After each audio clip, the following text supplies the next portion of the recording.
मैं बुद्ध की मजबूरी सोच के परेशान होता हूँ कई बार, और फिर मैं सोचता हूँ कि काश यशोधरा जैसा व्यक्तित्व सबका होता। बुद्ध की रियल कहानी क्या है शायद किसी को नहीं पता। मैं जिस कहानी की बात कर रहा हूँ, मैथिली शरण गुप्त नाम के एक बड़े प्रसिद्ध कवि ने यशोधरा नाम की पुस्तक में वो कहानी लिखी है, भूमिका में जिक्र किया। बुद्ध बचपन से ही थोड़े से वैरागी किस्म के व्यक्ति थे। उनकी कुंडली देख के एक ज्योतिषी ने बताया भी था। माता पिता बहुत परेशान थे, शुद्धोदन उनके पिता का नाम था। माता पिता ने बहुत कोशिश की कि इस बच्चे का मन विरक्त न हो। अच्छा महल बनवाया, सारी सुविधाएं दी। जैसे ही बुद्ध थोड़े से किशोरावस्था में आए, उस समय की दुनिया की सबसे खूबसूरत महिला से, लड़की से, यशोधरा से उसकी शादी करवा दी। यशोधरा के पिता ने काफ़ी एग्जाम लिए बुद्ध जी के, वो सारे एग्जाम में पास हुए, तब जाकर शादी हुई, ऐसे नहीं हुई। शादी हुई तो बुद्ध भी ठीक था, रमे रहे उस जीवन में। बेटा हुआ उनका राहुल। अब बुद्ध की विरक्ति का भाव बढ़ता जा रहा था। 29 साल की उम्र के आसपास ऐसा हुआ कि उन्होंने एक मृत व्यक्ति को देख लिया, एक बूढ़े को देखा, एक भिखारी को देखा, एक बीमार को देखा। विरक्त हो गए और उनका मन हुआ घर छोड़ दूं, ज्ञान की खोज में चला जाऊं। अब ज्ञान की खोज में जाएं, उनको पता है कि भाई मेरी पत्नी भी है, मेरा बेटा भी है, राज्य भी है, कैसे छोड़ दूं? छोड़ना जरूरी है। अंदर की आवाज है कि छोड़ो, तुम इस चीज के नहीं बने हो, तुम्हारा स्वधर्म कुछ और है। बाहर की जिम्मेदारी है कि छोड़ नहीं सकते। मैं अनुमान करता हूं कि बुद्ध ने शायद अपने पिताजी से कहा हो कभी कि पिताजी मैं बहुत परेशान हूं, छोड़ना चाहता हूं। तो पिता ने समझा बुझा के मना किया होगा कि बेटा शोभा नहीं देता, ऐसा मत करो।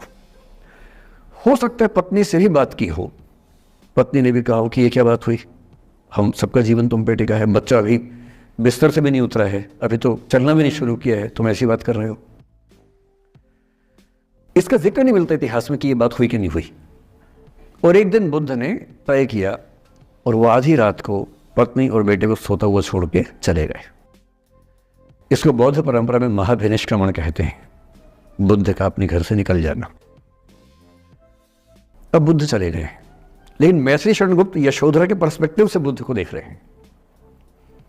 यशोधरा बहुत परेशान है, भाई पति चला गया है, बच्चे का पिता चला गया, मजाक छोड़ना है। राजा परेशान है कि उनका उत्तराधिकारी चला गया है। यशोधरा इतनी परेशान है, बहुत लंबे समय तक छंद आते रहते हैं कि वो कितनी बेचैन है, कितनी परेशान है। लेकिन यशोधरा की सबसे बड़ी परेशानी इस बात से नहीं कि बुद्ध चले गए, इस बात से है कि बिना बताए चले गए, भरोसा नहीं किया।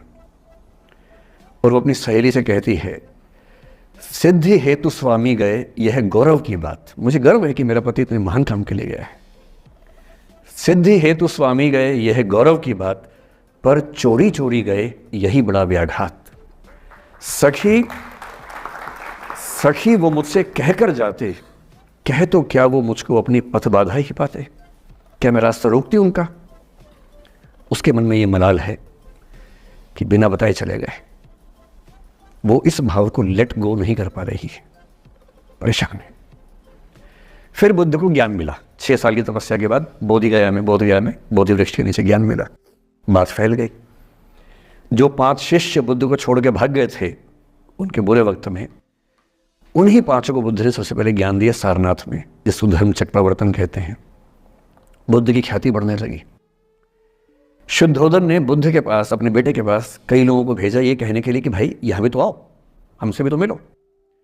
बुद्ध का ऐसा प्रताप था कि जो उनके पास जाता वो बुद्धम शरणम गच्छामि हो जाता, वापस ही नहीं आता। तो फिर शुद्धोदन ने बुद्ध के बचपन के एक दोस्त को ये कह के भेजा, भैया मैं जानता हूं तुम वापस नहीं आओगे, पर प्रभावित होने से पहले बोल देना कि पापा याद कर रहे थे। तो वो गया, उससे वायदा निभाया, हो तो गया, बुद्ध के संग में दीक्षित हो गया, पर वायदा निभा दिया। तो बुद्ध ने कहा जरूर जाऊंगा, पिताजी की आगे तो जाऊंगा ही जाऊंगा।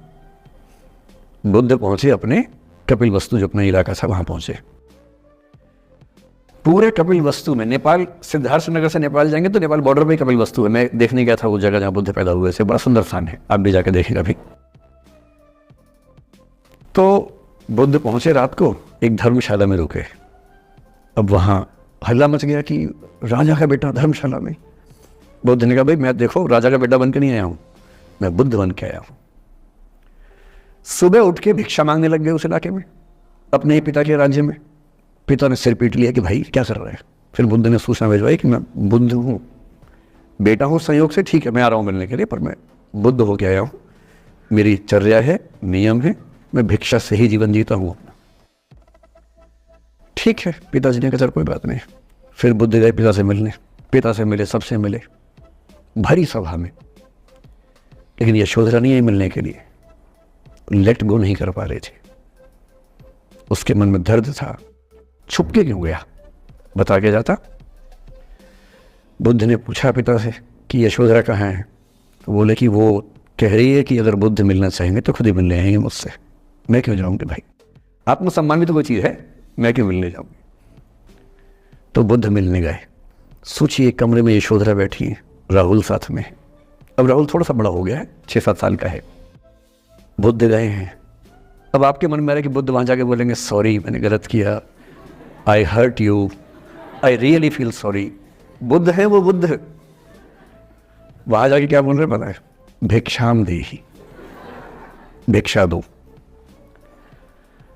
और यशोधरा कितनी महान महिला रही होगी, उसने अपने बेटे का हाथ बाप के हाथ में दे दिया।